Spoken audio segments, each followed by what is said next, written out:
Oi pessoal, aqui quem fala sou eu, Clay Santana, e seja muito, mas muito bem-vindo a mais essa aulinha. No vídeo de hoje nós temos aí um bolo num tema vintage, é um bolo feminino num tema vintage que tá super em alta. Esse bolo é cheio de técnicas e o resultado final, olha, vocês já viram pela capa do vídeo, né? Tá sensacional. Antes de começar o vídeo, as formalidades de sempre.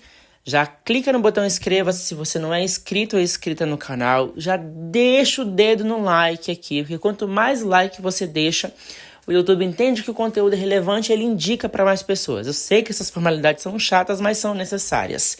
E, gente, se você caiu de paraquedas aqui nesse vídeo, simplesmente brotou aqui no canal, não conhece nenhum dos meus vídeos, dá uma passadinha no canal, que esse canal está recheado de dicas que eu tenho certeza que vai facilitar o teu dia a dia na confeitaria.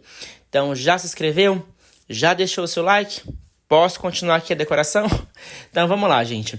Para começar, eu tenho aí um bolo de 23 centímetros de diâmetro por 12 centímetros de altura, massa pão de ló amanteigada do Clay, e recheio de abacaxi com coco. Eita, que esse bolo tá nostálgico, né, gente? Uma pegada bem vintage mesmo. Então vamos lá, gente. Pra chegar nesse tom aí, é aquele tom que eu falo que é um tom palha, meio que areia, bem discreto.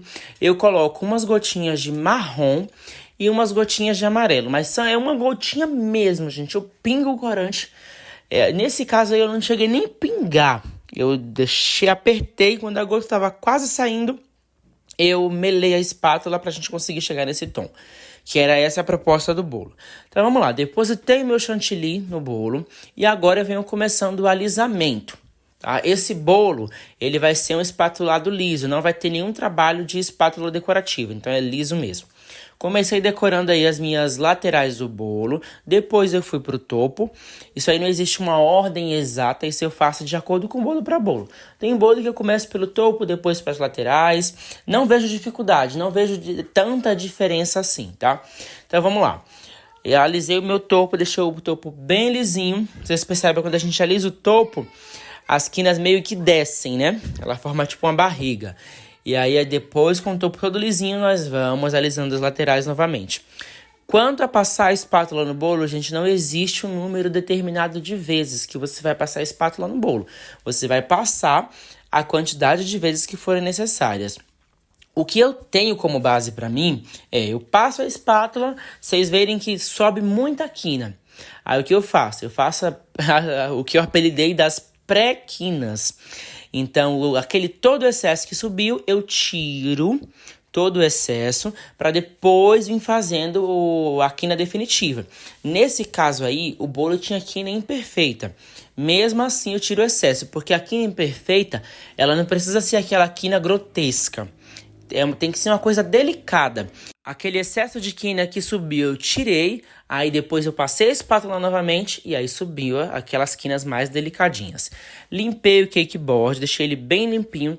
E agora nós vamos para a decoração desse bolo vintage, tá? Então, gente, essa parte daí pra frente eu vou fazer tudo à mão livre. Então eu peguei um palito, fui marcando como se fossem os galhos das minhas flores. Então, peguei um palitinho de dente mesmo, eu me baseei, a cliente me mandou uns 5 modelos de inspiração de mais ou menos como ela queria. E aí eu fui dando uma olhada nos modelos e fui fazendo isso aí aleatoriamente mesmo. Puxei para um lado, puxei para outro, marquei bem esses galhos, né, digamos assim, para depois que os galhos estiverem todos marcados, aí sim eu venho começando a fazer as flores. Nessa hora a gente não tem um critério. Você vai usar a imaginação, ver onde precisa ser feito, onde já está tudo preenchido. Ó, consegui preencher a circunferência inteira do bolo. E agora sim nós vamos para fazer as primeiras flores. Para fazer essa flor, eu vou utilizar um bico 127, ou 127 ou 124. É um bico pétala da Wilton. Eu vou deixar para vocês a marcação aqui. E, gente, eu tava muito inseguro na hora de fazer essas flores. Porque eu nunca tinha feito desse modelo. Diretamente no bolo, né? Aí, tanto que eu testei primeiro na espátula, depois eu vim definitivo no bolo. E quando eu fiz, eu amei. Gente, olha que fofura, que delicadeza ficou essas flores. Muito linda. E esse bolo inteiro, não sei se vocês perceberam, mas ele tá em tons pastéis. Tá? Aí vai, anota essa dica aí de milhões. Para eu conseguir deixar o tom pastel, do jeito que eu faço, tá? Eu pego o meu corante comum, tinjo o bolo da cor normal, como de praste, e aí eu adiciono uma gotinha de marrom. Isso ele vai envelhecer um pouco qualquer tom que você deixar.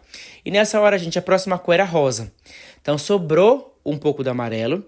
E eu falei, vamos ver no que dá, né? Vou colocar um pouquinho de corante rosa aqui e ver a cor que dá. Ficou ridículo. Não faça. Não vai ficar um rosa bonito. Se fosse a ideia fosse salmão, tudo bem, dava pra usar, mas não era rosa.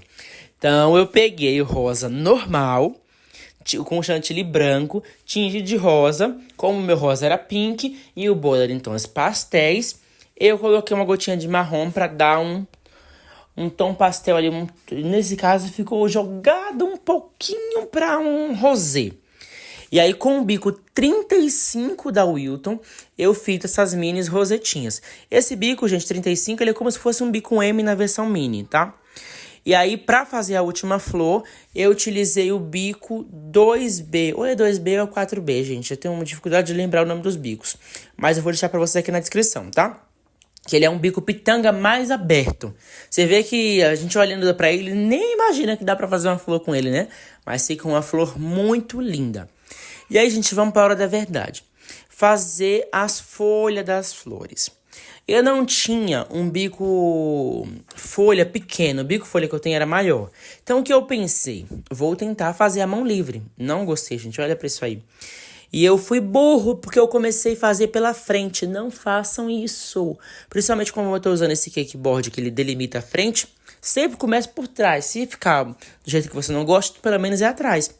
Aí o que eu fiz? Não tive pra onde correr. Como eu não gostei do primeiro resultado, eu peguei o meu bico folha que eu tinha.